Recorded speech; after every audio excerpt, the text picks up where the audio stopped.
From MinTech, the Micro Nano Technology Education Center, this is Talking Technicians, the podcast about technicians, who they are, what they do, and where they come from. I'm your host, Peter Kazarnoff. I teach technicians and engineers at Portland Community College. In each episode, you'll meet a working technician and hear their story. That means real interviews with real technicians about real jobs. At the end of each episode, you'll hear actions you can take if you want to be a technician too. In this episode, you'll meet Mark. Mark works in the MTTC, the Manufacturing Training and Technology Center at the University of New Mexico in Albuquerque, New Mexico. Mark, welcome to Talking Technicians. Thank you, Peter. It's nice to be here. So let's start kind of with a sense of place. Where do you live and how long have you been there for? So I live in a suburb just outside of Albuquerque, New Mexico called Rio Rancho, and I've lived there for the past 27 years. And is there anyone else in your household? I have a wife and a daughter who's currently going to college at the University of New Mexico. Well, congratulations. Thank you. So tell me about where you work. What's your job title and what do you do day to day? My job title is microelectronics technician, which is a fancy word for we do it all. We have a clean room here that we can do MEMS with on silicon and some other substrates. And I have a coworker. He and I manage the whole clean room. We do everything from cleaning the floors to working on the equipment or bringing contractors in if it's something that we can't do ourselves. We handle all of the chemicals, all of the gases, all of the materials, all of the consumables. So we pretty much cover it all between the two of us. There's a lot of responsibility in that. Mark, you mentioned that the MTTC makes MEMS devices. What is a MEMS device? What does that stand for? It's a microelectronic machine, okay? It will actually have some moving parts. You know, when you're driving in your car and the new ones, and it has a little sensor that tells you you're getting out of your lane or something like that? Well, those are little MEMS devices that actually pick that kind of stuff up and sense it. A lot of times they're used for sensors, and there's a lot of other little things they do with them. Los Alamos National Labs and Sandia National Labs do a lot of MEMS work with very sophisticated types of MEMS. And do you work mostly with PhD researchers, engineers, or with other technicians? Yes. We work with all of them. We work with grad students. We work with professors. We work with engineers from companies that come in and use our clean room. So we get a nice wide span of all of it. And they're all professional and they're all very nice to work with. And would you say you work individually or that you work in a team? Well, as I stated before, I have a coworker and he and I pretty much do everything. We have a manager, we have a director, and a couple of admins. That's our whole big team right there. And are there any professional growth opportunities at the MTTC? Do you continue learning things? Yes, I learn something new just about every day. I'm always running across something I haven't seen before, or some kind of an issue or a problem that a grad student has or something like that. So we get challenges. As far as growth opportunities, we're kind of solidified in our job here. But as I said before, it encompasses a lot. So, it's always different day to day. Do you remember what it felt like your first day of work going into the MTTC? Overwhelming. Why did it feel overwhelming? There's just so much to deal with. And so many things were broken when I first got here. And it was overwhelming to see a clean room that was not taken care of the way that it needed to be. And so over the years, my coworker and I, and you interviewed him also, have brought this clean room up to an outstanding level. And we take a lot of pride in it. Mark, you mentioned that you work in a clean room and you got a lot of pride in that clean room. Can you explain a little bit about what is a clean room? So a clean room is, it's like a laboratory. And we have laminar flow air. So our air is filtered through a 0.5 micron filter coming in so that there's, literally almost no particles we're considered a class 1000 clean room, which is 1,000 particles per million. But in reality, we're much cleaner than that. We're closer to a class 100 clean room. And is there special personal protective equipment that you need to wear when you go to work? Absolutely. As soon as you get in the gown room, you're going to put on a hair cover, a head cover, a face cover. With me, it's not really a beard cover, it's a big face cover. And then we wear a smock. We have to wear protective gloves, either nitrile or latex. And then we wear protective booties on our shoes, kind of like the ones you wear to go see a new house showing or something.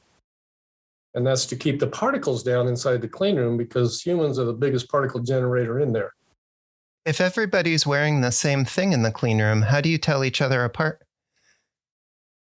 Well, it's not that tough. You can still see faces, you know. We do wear safety glasses also. So you can see each other. Now, when I worked for Intel for 25 years as a technician. It was a little tougher because we were in full bunny suits, and the only thing you could see was people's eyes.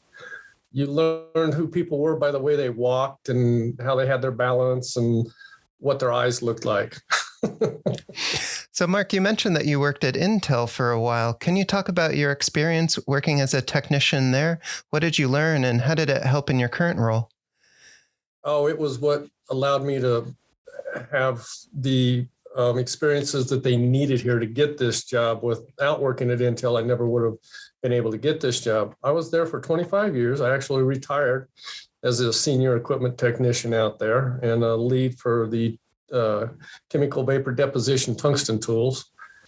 I started out as an operator, and in 6 months went to a technician position and stayed in the technician world for the rest of the 25 years. Absolutely loved it. I like working with equipment. I like troubleshooting. I like to analyze, the different processes in the equipment. So for me, it was very fulfilling working there. I went through a lot of different areas. Some people will stay in one area their whole time. I went through the whole set of areas that I could, so I could be well-rounded, and be very marketable as a technician. And besides doing technician type work, such as repairing equipment, what other kinds of things did you do at Intel? Oh, I was a trainer. I was a developer of programs for training for different sets of equipment. I was also what took over the position for field engineers from other companies for the tungsten tools, saving the company over $1 million a year in field service engineering costs. I went through all the field service engineer classes. I covered for engineering a lot of times when they were on vacation.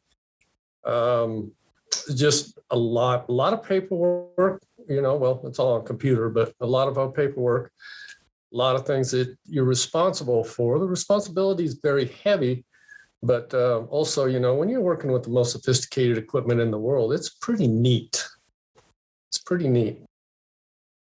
How is your job different at the MTTC compared to your work as a technician at Intel? Well, I don't have near as much responsibility here. Even though I cover more areas of stuff, we're not production here. We're research and development. So it's a whole different frame of mind. With production, it's always, when is the equipment going to be up? How much can you put out on your shift? And you need to have those answers, at least to the best of your ability. And if you don't, then you let the engineers know. I'll find out and let you know. Here, it's not as, there's not as much pressure. What they want you to do is they want you to get it right, however long it takes. So there's a difference there. Intel wanted it right, and they wanted it right now.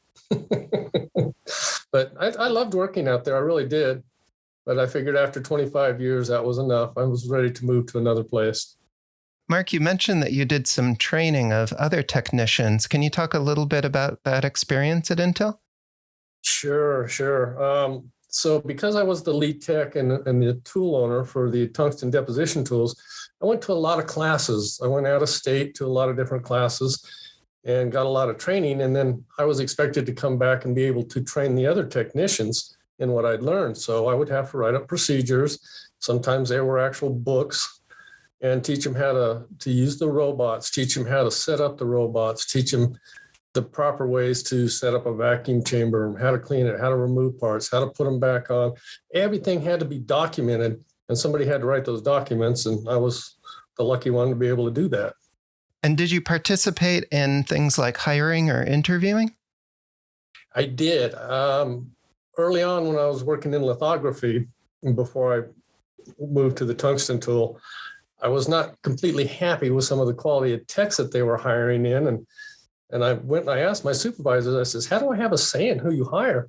They said, you get on the interviewing team. And so I started taking the steps and got on the interviewing team and was an interviewer for 18 years. They started me out on phone interviews, and then they took me off of them because nobody made it past the phone interviews with me. So they put me on person-to-person interviews. And what are some of the things that you learned interviewing for other technicians? Well, you learn a lot about the levels of knowledge for these people that are interviewing. And it's a big thing because you'll get some people that are very knowledgeable. And then when you ask them, and they give you set questions, you have to ask everybody the same questions. And when you ask them the questions and then ask them to elaborate, some elaborate real well and some don't know how. You know, they can answer the question, but they don't know where to go with the information after that. So you kind of know, okay, this one's, going to be a first time junior tech coming in. Some of the other ones will maybe be in the middle, and some of them will come walk right in as senior technicians because they really know what they're talking about.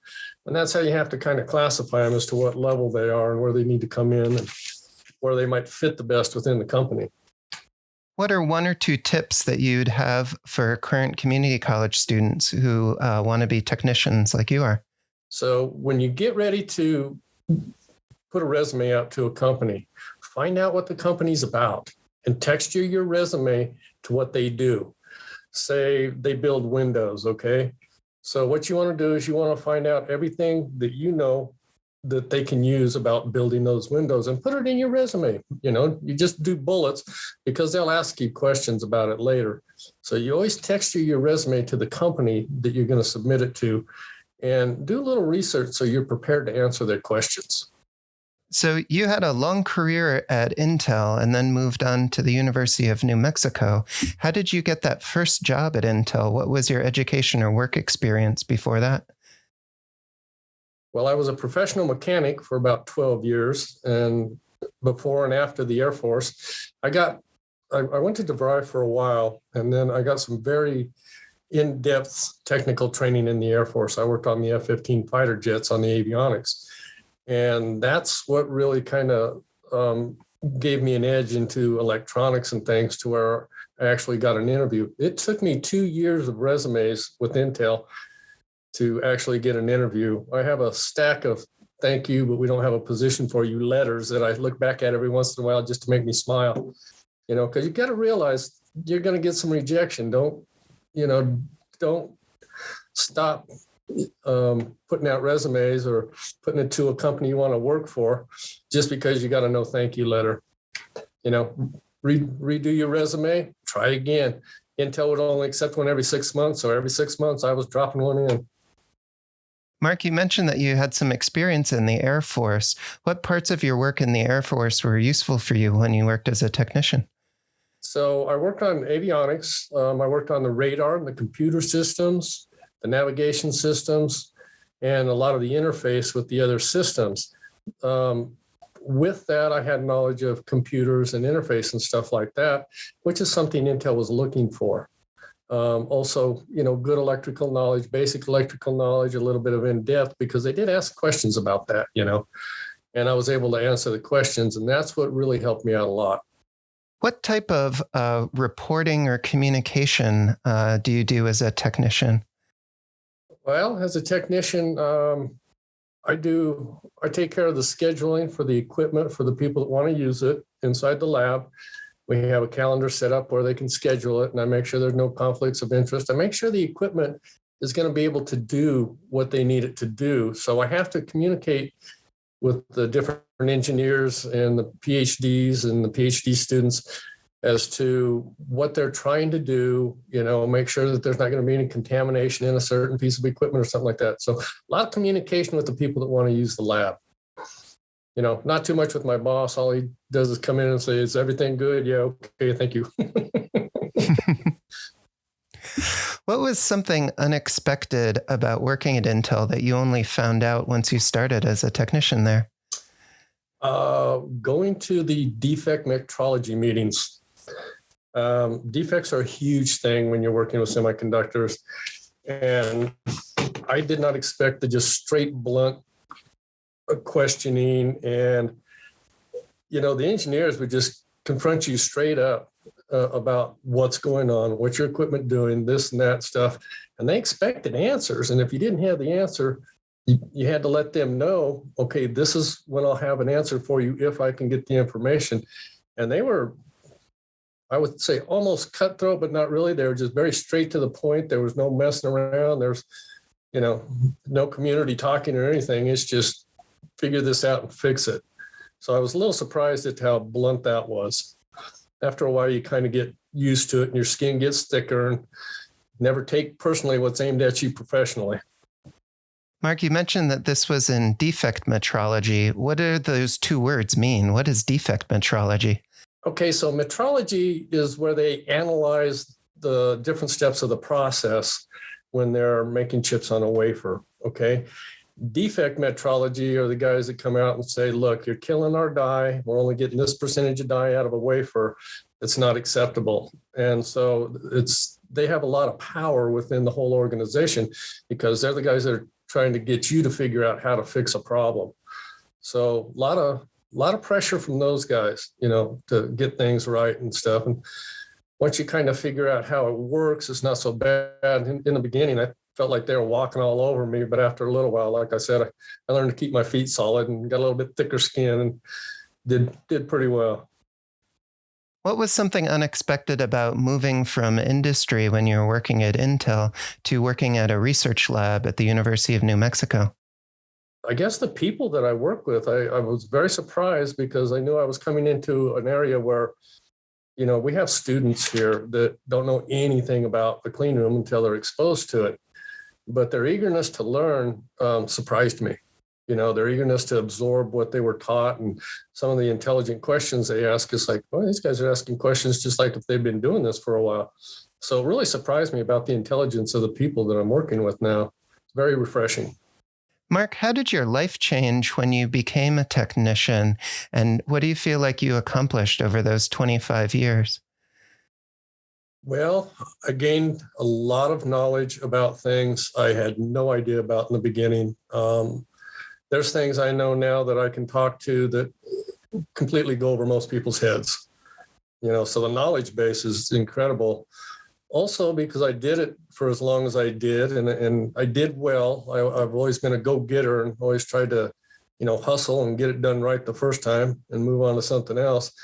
I was able to progress, through the ranks and stuff, paid off my house, got a nice vehicle. I'm a hot air balloon pilot. I could afford a hot air balloon, things like that. So those are some of the nice things about it. It really made my life better as far as creature comforts go. How do you feel like your career or the industry has developed since you started working as a technician? Boy, so when I first started with Intel as a technician, the chips were about the size of a quarter. Now they're about the size of a pinhead. Big changes in the dimensions and what they can do and the size they can do it in. Just amazing. I understand how it all works, and it's still kind of magic. What advice would you give current students or people who want to transition careers and work as a technician like you do? Well, get some schooling on what you want to do. Try and find a course that'll kind of give you a lead in, kind of like we have here at the university. Make sure that your math is pretty decent. I use math a lot all the time. Algebra is a big one. I don't use trigonometry too often, and I don't use calculus at all.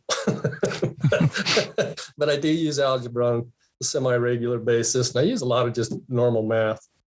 Do you feel like there's an opportunity for technicians to join the workforce right now? We are so short on technicians right now in the workforce. Yes, it's wide open. I get job offers daily, and I'm not young. I'm not a young man out there anymore, and I'm still getting job offers daily from these headhunters and stuff. There's some satisfaction in that, although I really like where I'm working, so I don't have any want to change. But there's a lot of technician jobs out there that are real short on them, so now is a prime time. How much do you think entry-level technicians make when they start?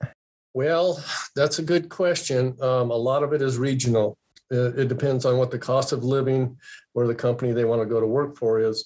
But it's always better than minimum wage. It's always, at least you're going to start out at least $30,000 to $40,000, as a technician within a decent company. If you're going for a smaller company, it might be less. But those are pretty much starting wages when you go in. It took me a long time to get up there, but when I first started, minimum wage was $4.85 an hour. And that's what I started at Intel with, but I also got a lot of benefits and bonuses and all kinds of stuff. I made quite a bit more than that when I left. You did mention that there were benefits and bonuses associated with working as a technician. What kind of benefits did you enjoy? So insurances, Intel had one of the best insurance packages out there. They work 12-hour shifts for the compressed work week, 4 days on, 3 days off, 3 days on, 4 days off. It was like having a vacation every week. That was kind of a nice one. Like I said, the pay scale is a little better than most things for technicians. And every so often, if the company was making money, we did too. We would get stock options for the company and 401k matching. So, that's hard to beat. So, Mark, do you have a final call to action for students or people who want to transition careers and work as a technician like you?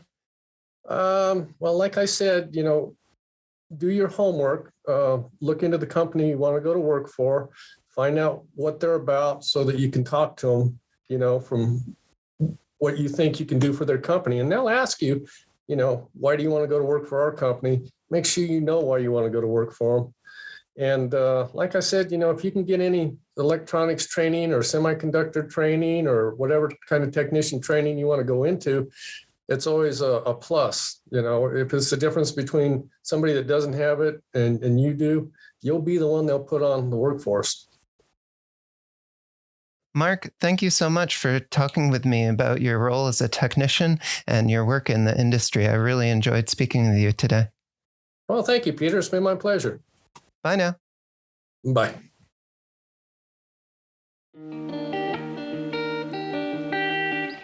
Talking Technicians is produced by MNTech, the Micro Nano Technology Education Center, through financial support from the National Science Foundation's Advanced Technological Education Grant Program. Opinions expressed on this podcast do not necessarily represent those of the National Science Foundation. Join the conversation. If you are a working technician or know someone who is, reach out to us at info@talkingtechnicians.org. We're always looking out for great guests to share more stories with you.